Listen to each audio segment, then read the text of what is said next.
Chapter 4 है attention and consciousness. First of all, what is attention? Process of focusing on specific information while ignoring others। जबकि हमारे माहौल में हमारे इर्द गिर्द जो है वो बहुत सारी इन्फॉर्मेशन, बहुत सारे स्टिमुलस प्रेजेंट है, लेकिन हमने क्या करना है, हमने किसी एक पर फोकस करना है, किसी एक स्टिमुलस पर, किसी एक इन्फॉर्मेशन पर क्या करना है, फोकस करना है। तो ये जो प्रोसेस है, बहुत सारे स्टिमुलस, बहुत सारी इन्फॉर्मेशन में से किसी एक स्पेसिफिक इन्फॉर्मेशन पर फोकस करना, इसको हम कहते हैं अटेंशन। मतलब बाकी सारे स्टिमुलस को क्या कर दिया हमने, बाकी सारी इन्फॉर्मेशन को इग्नोर कर दिया, सिर्फ एक इन्फॉर्मेशन को, एक स्टिमुलस को हमने पकड़ लिया और ये हमारे पास अटेंशन है। एग्जांपल में क्या है कि नॉइसी रूम है हमारे पास और उसमें हम क्या कर रहे हैं, बैठ के किताब पढ़ रहे हैं। अब जो नॉइसी रूम है ये हमारे पास अदर स्टिमुलस है, अदर इन्फॉर्मेशन है जिसको हमने क्या करना है, इग्नोर करना है, और हमने फोकस किस पे करना है, बुक पढ़ने पर, बुक रीडिंग पे फोकस करना है। और जो फोकस हमारा बुक रीडिंग है वो हमारे पास क्या है, अटेंशन है। हमारा जो माइंड है वो फोकस करेगा वर्ड्स के ऊपर और शोर को क्या कर देगा, इग्नोर कर देगा। नेक्स्ट हमारे पास आता है consciousness, awareness of your self and your surroundings, like what you are thinking, feeling और एक्सपीरियंसिंग। मतलब कि अपने आप से अवेयर होना, अपनी सराउंडिंग से अवेयर होना कि आप क्या सोच रहे हैं, क्या महसूस कर रहे हैं, क्या एक्सपीरियंस कर रहे हैं। अगर हम इसकी एग्जांपल देखें तो उसमें हमें पता होता है कि हम इस चीज़ से अवेयर होते हैं कि जैसे मैं रीडिंग कर रही हूँ, मैं बैठी हुई हूँ, मैं सैड महसूस कर रही हूँ। अब जैसे कि अगर मैं अपनी कंडीशन बयान करूँ तो मैं आपको क्या कर रही हूँ, पढ़ा रही हूँ, मुझे पता है, तो ये मेरी क्या है, कॉन्शियसनेस है। अटेंशन और कॉन्शियसनेस में रिलेशनशिप की बात करें तो अटेंशन हमारे पास कॉन्शियसनेस के अंदर एक स्पॉटलाइट है, एक रोशनी है, एक इंफॉर्मेशन, एक स्टिमुलस है जिसमें हमें फोकस करना होता है। तो जैसे मैंने कॉन्शियसनेस की एग्जांपल में बताया कि मैं रीडिंग कर रही हूँ, मैं बैठी हुई हूँ, मैं रिलैक्स फील कर रही हूँ, मैं सैड फील कर रही हूँ, मैं आपको पढ़ा रही हूँ। अगर मैं इसमें से किसी एक इन्फॉर्मेशन पे, फॉर एग्जांपल कह लो मैं रीडिंग पे फोकस कर रही हूँ, तो ये मेरा क्या होगा, अटेंशन होगा मेरी कॉन्शियसनेस में से। It decide what part of your awareness get more focus. मतलब कि क्या है, अटेंशन ही आपको बताएगी कि आपने किस चीज़ पे ज़्यादा फोकस करना है कॉन्शियस में से। We are conscious of many things but attend to only a few. मतलब कि हमारी कॉन्शियस में बहुत सारी चीज़ें होती हैं, बहुत सारी इन्फॉर्मेशन होती है, लेकिन हमने किसी एक को अटेंड होता है, किसी एक को पकड़ना होता है। So attention helps organize conscious by selecting what is the most important. जबकि कॉन्शियसनेस में जो चीज़ें होती हैं उसमें जो अटेंशन का रोल है वो ये है कि वो सिलेक्ट करती है कि कौन सा जो स्टिमुलस है, कौन सी इंफॉर्मेशन है वो ज़्यादा अहम है। तो ये था basic relationship, basic difference attention और कॉन्शियसनेस में। नेक्स्ट है अटेंडिंग टू सिग्नल्स। कॉन्शियसनेस में से जो सिग्नल हमारी अटेंशन का हिस्सा बनता है वो कैसे असेस किया जाता है, मतलब कैसा होता है, शॉर्ट टर्म होता है, लॉन्ग टर्म होता है। तो टाइप के हिसाब से देखते हैं तो दो टाइप्स हैं, शॉर्ट टर्म अटेंशन और long term attention. Short term से आपको ये अंदाज़ा हो जाना चाहिए कि जो थोड़ी देर के लिए, जिस चीज़ पे हम थोड़ी देर के लिए फोकस करते हैं, और लॉन्ग टर्म से जिस चीज़ पे हम ज़्यादा देर के लिए फोकस करते हैं। डेफिनेशन देखते हैं। Focus on something for a brief moment. Brief moment थोड़ी देर के लिए जिस चीज़ पर अटेंशन, जिस चीज़ पर फोकस करेंगे। एग्जाम्पल है noticing your phone ring and checking it. मतलब आपने क्या किया, आपको ना मोबाइल की क्या ये बेल आई है, तो आपने उसको चेक करना है, तो आप क्या करोगे, उसको मोबाइल को पकड़ोगे और देख लोगे, अच्छा ठीक है आई है बेल कि नहीं आई। तो ये हमारे पास शॉर्ट टर्म अटेंशन में आ जाते हैं। लॉन्ग टर्म अटेंशन की बात करें तो उसमें है maintaining focus over N extended period. मतलब किसी लंबे दौरानिया के लिए किसी चीज़ पे फोकस करना अटेंशन। अब ये लंबे दौरानिया से मुराद ये नहीं है कि पूरा दिन लगा लो, 2 दिन लगा लो या पूरा साल, ये इस तरह का नहीं है। ये कुछ मिनट्स का हो सकता है, सेकंड्स का नहीं। जो फ़ोन का रिंग था वो हमारा सेकंड्स में हो सकता है, लेकिन जो लॉन्ग टर्म में टेंशन है ये हमारी मिनट्स में आएगी, आवर्स में भी आ सकती है। एग्जाम्पल है a doctor is monitoring a patient's heart beat. Doctor ने क्या किया है, करना है कि पेशेंट की हार्ट बीट को चेक करना है। अब सबसे पहले क्या करेगा, डॉक्टर जो है ना वो पेशेंट के पास जाएगा अपना स्टेथोस्कोप लेके, तो क्या करेगा, उसको सेट करेगा और फिर उसके चेस्ट पे रखेगा हार्ट बीट चेक करने के लिए। तो क्या करेगा, वो उसको कुछ सेकंड्स के लिए, तकरीबन 1 मिनट के लिए, वो उसको 1 मिनट या 2 मिनट के लिए चेक करेगा उसकी हार्ट बीट को। लॉन्ग टर्म अटेंशन डिमांड्स करती है अलर्टनेस की, मेंटल स्टेमिना की। जो शॉर्ट टर्म है और लॉन्ग टर्म अटेंशन है, ये दोनों ही बहुत ज़रूरी हैं, क्योंकि जो शॉर्ट टर्म है वो क्विक रिस्पॉन्सेज में हेल्पफुल होती है, और जो लॉन्ग टर्म होती है ये स्टेन जो परफॉर्मेंसेज होती हैं उसके अंदर हेल्पफुल होती है। सस्टेन परफॉर्मेंसेज में हमारे पास आ जाता है किसी एक चीज़ पर ज़्यादा देर तक फोकस करना जैसे हमारे पास हो सकता है, मतलब उसमें कोई डिस्ट्रैक्शन नहीं होनी चाहिए, कोई भी खलल नहीं आना चाहिए जिस चीज़ पे भी आप फोकस कर रहे हो, अटेंशन दे रहे हो। मतलब जैसे पज़ल सॉल्विंग हो गया, जैसे बुक रीडिंग हो गया, ये हमारे पास सस्टेन परफॉर्मेंसेस आ जाती हैं। सिग्नल को अटेंड कर लिए, अब सिग्नल को क्या करना है, डिटेक्ट करना है। इसमें एक थ्योरी आती है सिग्नल डिटेक्शन थ्योरी। ये थ्योरी बेस करती है सिग्नल प्रेजेंट की और सिग्नल एब्सेंस की। सिग्नल प्रेजेंट में ये कि सिग्नल तो प्रेजेंट था लेकिन आपने उस सिग्नल को अटेंड किया या नहीं किया। दूसरा सिग्नल एब्सेंस की बात करें तो उसमें ये कहता है सिग्नल होता ही नहीं है, लेकिन आप कहते हो अच्छा मैंने तो सुना है, लेकिन सिग्नल नहीं होता। और बाज़ दफ़ा होता है अच्छा सिग्नल नहीं था तो आपने नहीं सुना। सिग्नल डिटेक्शन थ्योरी है, it measures how well a person can detect a signal under uncertain conditions. मतलब कि एक पर्सन जो है वो अनसर्टेन कंडीशंस में सिग्नल को कैसे डिटेक्ट करता है, ये थ्योरी बताती है। सिग्नल डिटेक्शन में क्या आता है कि identify important information signal from background noise में से किसी सिग्नल को डिटेक्ट करना, ये सिग्नल डिटेक्शन में आ जाता है। पॉइंट है when we make a decision there are 4 possibilities. मतलब कहते हैं कि जब हम कोई सिग्नल को अटेंड करने के बाद डिटेक्ट करते हैं उसकी 4 पॉसिबिलिटीज़ हो सकती हैं जो मैंने आपको पहले बताई हैं, लेकिन हम इसको स्टडी करते हैं। एग्जाम्पल है, कहते हैं imagine you are waiting for your phone to ring while studying. Study करते हुए आपको क्या है कि किसी की कॉल का इंतज़ार कर रहे हैं आप। If it rings and you hear it, कौन सी कंडीशन होगी, हिट, मतलब कि बेल बजी है और आपने सुनी भी है। If it rings but you do not here, मतलब लेकिन रिंग हुई है लेकिन आपने सुनी नहीं, तो आपने उसको क्या कर दिया, सिग्नल को मिस कर दिया। थर्ड पॉसिबिलिटी क्या है, if it does not ring but you think you heard it, तो ये हमारे पास क्या होगा, फॉल्स अलार्म होगा। रिंग हुई ये नहीं है लेकिन आप कहते हो मैंने तो सुनी है, ये फॉल्स अलार्म होगा। If it does not ring and you correctly know it did not, मतलब कि बेल जो है वो रिंग नहीं हुई और आप ये कहते हैं कि बेल रिंग नहीं हुई, तो ये हमारे पास क्या है, करेक्ट रिजेक्शन है। तो ये थी सिग्नल डिटेक्शन थ्योरी 4 पॉसिबिलिटीज़ की बेस पे। नेक्स्ट है विजिलेंस एंड सर्च। विजिलेंस हमारे पास सस्टेन्ड अटेंशन होती है। सस्टेन्ड अटेंशन हमारे पास लॉन्ग टर्म अटेंशन के अंदर आती है। Maintain alertness to detect infrequent signal, मतलब क्या करना कि जो इनफ्रीक्वेंट सिग्नल्स होते हैं उनको डिटेक्ट करने के लिए चौकन्ना रहना। नेक्स्ट पॉइंट है decreases over time due to fatigue called vigilance decrement. अब ये कहते हैं थकावट की वजह से जो हमारी विजिलेंस है उसमें कमी आ जाती है टाइम के साथ साथ, तो ये हमारे पास क्या है, विजिलेंस डिक्रीमेंट कहलाता है। विजिलेंस को, सस्टेन अटेंशन को हम मेंटेन कर सकते हैं, इम्प्रूव कर सकते हैं शॉर्ट ब्रेक्स के ज़रिए, मोटिवेशन और टास्क वैरायटी के ज़रिए।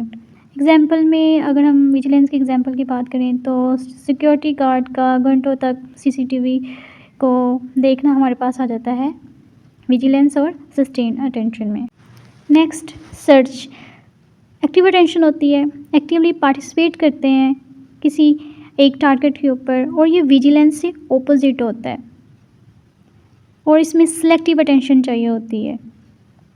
जैसे कि क्राउड के अंदर, हुजूम के अंदर अपने दोस्त को ढूंढना। जो बेसिक डिफरेंस है विजिलेंस और सर्च में ये है कि अटेंशन तो दोनों में ही दी जा रही है, पर्सन जो है वो जो स्पेसिफिक हमारे पास इंफॉर्मेशन है उस पर फोकस कर रहे हैं। अब जो सस्टेन्ड अटेंशन में उसमें एक्टिवली पार्टिसिपेट नहीं कर रहा है एक जो पर्सन है, लेकिन सर्च में क्या होता है वो एक्टिवली पार्टिसिपेट करता है विदाउट एनर्जी। विजिलेंस में हम अटेंशन दे रहे हैं और जो सर्च में है वो उसमें हम एनर्जी है, हमारे एफर्ट्स लगा रहे हैं किसी चीज़ को सर्च करने में। देखो अब जाहिर सी बात है, अब एक सिक्योरिटी गार्ड क्या कर रहा है, सीसीटीवी को देख रहा है बैठ के, उस पर कोई एफर्ट नहीं लग रही है, वो चुप करके बैठ के देखी जा रहा है। अब कहते हैं कि एक बंदे ने अब क्या करना है, हजूम के अंदर अपने दोस्त को ढूंढना है। अच्छा तो वो अगर चेयर पे बैठ के किसी जगह पे बैठ के उसको देखेगा तो उसको मिल जाएगा, नहीं, उसको क्या करना पड़ेगा, एक्टिवली पार्टिसिपेट करना पड़ेगा, हजूम के अंदर जाना पड़ेगा, उसको ढूंढना पड़ेगा। सर्च में 3 थेरीज आती हैं, feature integration theory, similarity theory और guided search theory. First one is feature integration theory. ये ट्रेसमैन ने 1980 में दी थी जो एक्सप्लेन करती है how we combine basic visual feature into a complete perception. मतलब कि हम कैसे छोटे छोटे विजुअल फीचर को एक complete perception as a whole perceive कर सकते हैं। मतलब एक पूरा ऑब्जेक्ट परसीव करते हैं, छोटे छोटे किसी चंक्स में हमने इंफॉर्मेशन लेनी है, छोटी छोटी इंफॉर्मेशन को हम कैसे होल कंसीडर कर सकते हैं ये हमें बताती है। तो उसकी दो स्टेजेस हैं, प्री अटेंटिव स्टेज और focused attention stage. Pre attentive stage automatic detection of simple features, colour, shape, size. मतलब ये क्या करती है कि ऑटोमेटिक डिटेक्ट कर लेती है, अच्छा इसका कलर क्या है, ये छोटी है, बड़ी है, साइज़ क्या है इसका, कौन सी तरह की है। मतलब कलर, शेप, साइज़ को क्या कर लेता है, डिटेक्ट कर लेती है। पहली स्टेज जो है pre attentive stage. Second stage है फोकस्ड अटेंशन स्टेज। इसमें हमें फोकस करना पड़ता है, मतलब feature combine to recognize a whole object. हम फीचर को क्या करते हैं, कलर भी ले लिया, शेप भी ले लिया, साइज, अब इन सारी चीज़ों को हमने कंबाइन करना है और देखने के हमारे पास ऑब्जेक्ट क्या बनता है। अगर हम फोकस अटेंशन को मिस कर देते हैं तो क्या हो जाएंगे, फीचर्स मिक्सअप हो जाएंगे और वो बन जाएगा इल्यूजरी कंजक्शन बन जाएगा हमारे पास। एग्जांपल देख लेते हैं फीचर इंटीग्रेशन थ्योरी की। Seeing something red and round and recognizing it as an apple. तब क्या किया हमने, कुछ सुर्ख रंग का देखा है और वो गोल भी है, तो हमने उसको क्या परसीव कर लिया है, क्या रिकॉग्नाइज़ किया है कि वो क्या एक एप्पल हो सकता है। अब रेड और राउंड हमारे पास आ जाता है विजुअल फीचर, और जो हमारे पास कंप्लीट परसेप्शन बनी है वो क्या है, एप्पल। सेकंड थ्योरी है सिमिलैरिटी थ्योरी। अब देखिए ये थ्योरीज ऐसी हैं कि इनके नाम से ही हमें पता चल जाता है कि ये थ्योरीज क्या डिस्क्राइब कर रही हैं, क्या एक्सप्लेन करेंगी। सिमिलैरिटी थ्योरी डंकन एंड हेम्फ्रेज ने 1989 में दी थी। सिमिलैरिटी थ्योरी एक्सप्लेन करती है difficulty of search depends on similarity between items. मतलब कि सिमिलर आइटम्स के दरमियान जो डिफ़िकल्टी है किसी भी चीज़ को सर्च करने की, वो उसको बयान करती है। अब आइटम्स के दरमियान टारगेट और बैकग्राउंड में जितनी ज़्यादा सिमिलैरिटी होगी उतना ज़्यादा किसी चीज़ को उसमें से ढूंढना मुश्किल होगा और आहिस्ता होगा। लेकिन जितनी कम सिमिलैरिटी होगी उतना ही ज़्यादा उसको किसी चीज़ को ढूंढना आसान होगा और जल्दी होगा। The brain takes longer when items share colour, shape और साइज़।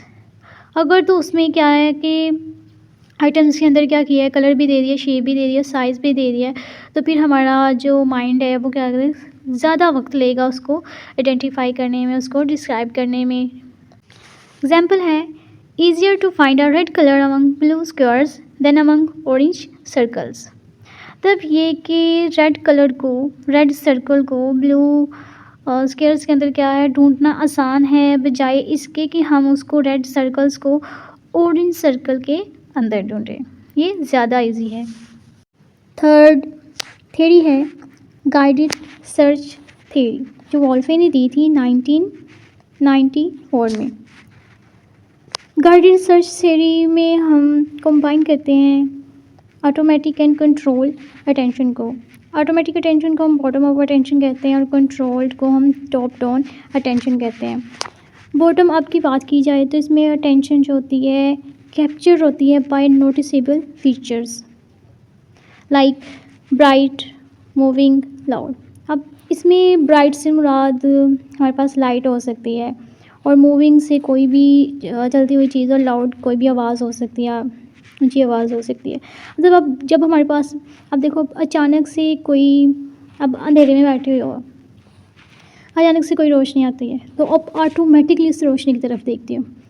अच्छा आप बैठे हो या आपके पास से कोई गुजर के गया, अगर तो आप कुछ नहीं कर रहे तो आप क्या करें, ऑटोमेटिकली उसकी तरफ देखना शुरू कर देंगे।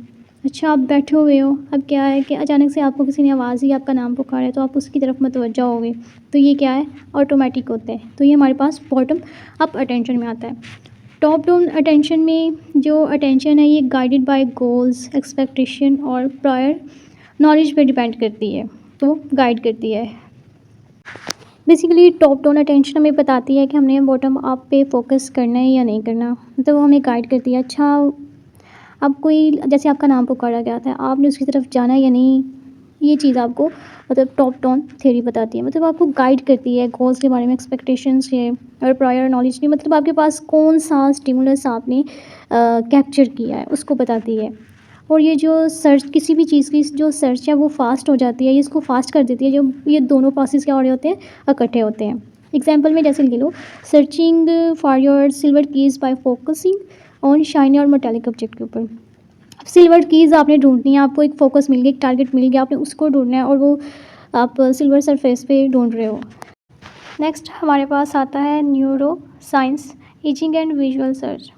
अब क्या है कि जो हमारी अटेंशन कंट्रोल एबिलिटी है वो अफेक्टेड है किससे, एजिंग से। Ageing effect attention control and processing speed, मतलब कि जैसे जैसे हम बुज़ुर्ग होते जाते हैं, मतलब बड़े होते जाते हैं, एजिंग की तरफ जाते हैं, तो जो हमारी अटेंशन जो कंट्रोल है उसमें फ़र्क आता जाता है। अगर हम ओल्डर एडल्ट्स की बात करें, take longer to locate visual target, ज़्यादा टाइम लेते हैं, get easily distracted by irrelevant details, easily उनकी अटेंशन में खलल आ जाता है, मतलब वो हट जाते हैं अपनी अटेंशन से। Maintain accuracy through experience and strategies, लेकिन ये कहते हैं कि एक्यूरेसी मेंटेन रहती है उनके तजुर्बात के, जो उनकी स्ट्रेटजीज होती हैं, ज़ाहिर है उन्होंने सारी ज़िंदगी गुजारी हुई है, तो उसमें एक्यूरेसी क्या होती है, मेंटेन होती है। इसी तरह न्यूरो साइंस की बात करें तो उसमें ब्रेन के कुछ पार्ट्स होते हैं, कुछ लोब्स होते हैं जो इन्वॉल्व होते हैं अटेंशन में, विजुअल स्कैनिंग में, और वो होते हैं फ्रंटल और पैरिटल लोब्स होते हैं, वो उसको मैनेज कर रहे होते हैं। एग्जाम्पल में है elder person taking extra time to find an item on a shelf, मतलब उसे ज़्यादा टाइम लगेगा एल्डर पर्सन को शेल्फ से कोई चीज़ ढूंढने में।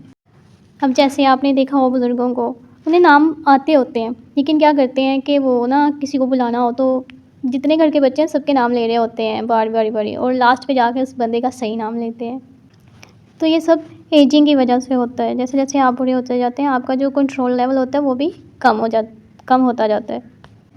आज का लेक्चर यहीं तक है, इसको कंक्लूड कर लेते हैं। जो बाकी हमारे पास लेफ़्ट ओवर चैप्टर जो इंफॉर्मेशन है, मटेरियल है, वो उसको हम नेक्स्ट लेक्चर्स में कवर करेंगे।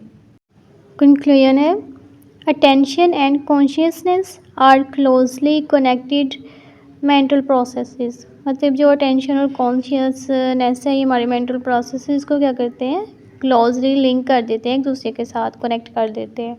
Attention help us focus, detect signals and control awareness, मतलब ये है कि अटेंशन हमें किसी चीज़ पर फोकस करने में, सिग्नल को डिटेक्ट करने में, हमारे जो अवेयरनेस है उसको कंट्रोल करने में हेल्पफुल होता है। Theories explain how we search, combine and process information. Understanding attention improves learning, work efficiency and safety. मुझे उम्मीद है कि आपको लेक्चर अच्छे से समझ आ गया होगा, तो चैनल को सब्सक्राइब और लाइक करना हरगिज़ ना भूलें। Take care, good bye.